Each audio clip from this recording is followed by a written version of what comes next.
I please welcome on stage the Managing Director, IDC South Asia, Mr. Jaideep Mehta. A very warm welcome to you, Mr. Mehta. Thank you very much. Good afternoon. Companies are really looking very hard to, on the one hand, use information technology to drive innovation, whereas on the other hand, they're also looking at different dimensions of IT, specifically data and analytics, to be able to make informed decisions and to capture more margin and make fewer mistakes. And therefore, by 2020 to 2022, what we believe is that the predominant IT infrastructure will be cloud-oriented. The predominant way to actually consume software will be software as a service. And business leaders and technology leaders will be challenged to make sense out of it all. And the technologies they'll be using there are the infrastructure of big data and the applications commonly known as analytics. This is what I call is about smart communities. We hear about smart city. We've been talking about smart city for a while now. As a group, I've been hearing this terminology for the last 10 years. What's going on in smart city? What happens in a school campuses? What happens in a social area? How do you look at different aspects of businesses and how you look at visualize this particular thing from customer or end citizen point of view, link it back and bring it from a security and terror alert aspect into it? I think that's where we are going.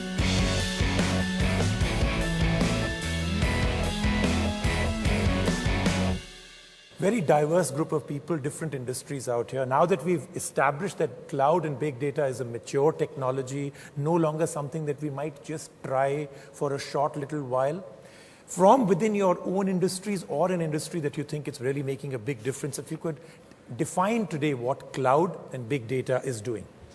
I'll start with you.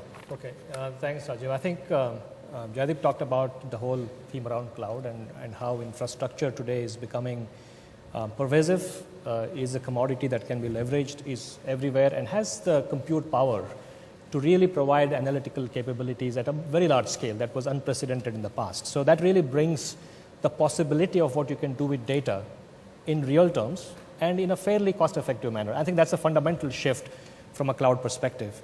From a data perspective, I think traditionally most businesses have been contained in terms of what data actually is for them in scope. Today that takes a very different perspective. All data is in scope. And if you don't leverage that data, you're really behind. Banking's become the poster boy for big data because you guys kind of got into it first. You seem to have the most amount of data, whether I want it or not, from me. And you've seen the maximum amount of impact as to how banks are used. Before we came on stage, you gave me a startling number, which I'd like you to tell the audience. Percentage of people that actually use a physical banking branch is what? 10%. 10%, and 90% of the other transactions are now no longer needing a physical proximity of going to a branch. Is this a great thing for you, or are there some kind of reservations that this may be moving too fast in your sector? No, I think it's an amazing thing for us, primarily for two reasons. One is, it gives us the ability for us to go to the customer rather than the customer coming to us. And, for any enterprise in customer service, that's the best thing to happen. Second part, in India, we had a huge struggle for 10, 15 years in terms of internet banking adoption. We started most of the bank in 98, 99, but we still faced a lot of challenges.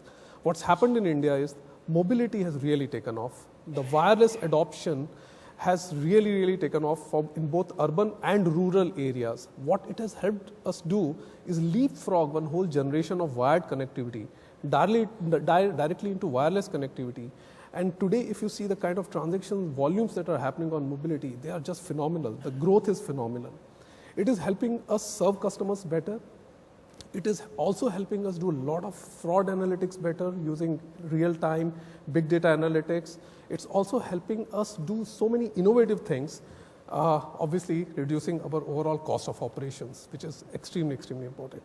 So it's an amazing thing which has happened in the banking sector. We say now that the new bank is your mobile phone. That's what we say in banking now. I'm going to come to, of course, some of the negatives of that also, but that'll be round two as I go down. Mahindra & Mahindra would have so many different sectors that you can use and must be using big data and cloud. Can you tell us of an example of one particular industry that you've seen the maximum impact in a good way? If a car gets into an accident at a particular place, just imagine what's happening at that point of time is the car is calling my next hospital which is there ahead and telling, here is an accident happened, please wait to receive a patient. And by the way, these are the vital statistics. Then it is calling the insurance agent, telling him to prepare the checkbook, which is good news. But it's also at the same time connecting what are the things which are going wrong with the car so that it goes to the remotely connected REVA, let's say, for example, I just wanted to talk about. And from there, they can kind of start patching up the car so that even after the accident, it's able to do the next kind of task that is built. Then it is communicating with the doctor to tell him what's happening to the patient for the first time. So all of this is what is happening and what is possible with just one thing. And what it creates is a business movement. Now, is the car an insurance company? Is the car a banking company? Is the car a mechanic or just a repair this? Is it the hospital? Or is it the civic infrastructure where the car is now telling how to reroute the traffic so that it is peacefully going? So which of this is going to be the future? A big accident will create a lot of big data. That's the one example. And the other was this perfect way, and for all panelists in the future from the audience, if you're ever on stage, this is a great example. Look how he's used it. He's used it, of course, to plug his own, the REVA car. So that's very well done.